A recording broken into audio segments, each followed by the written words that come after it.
30% off, tastes 30% better. Let's make a chicken wing burrito. Watch this. Hit them with the boom spice. More boom spice. In the oven they go.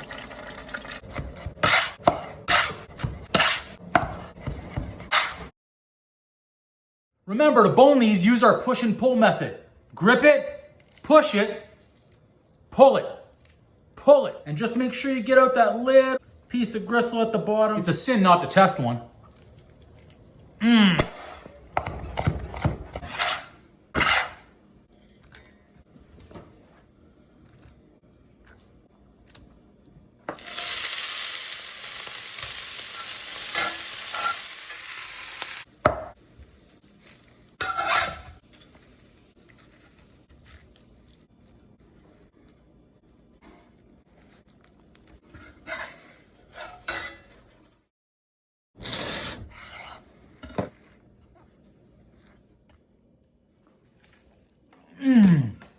Oh yeah.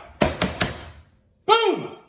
No sauce required in this. They have so much flavor because of the boom spice, the guacamole. Both of those easy recipes are on my channel. Don't forget to like, comment, subscribe, and share. If you're looking for a chicken burrito, this is it.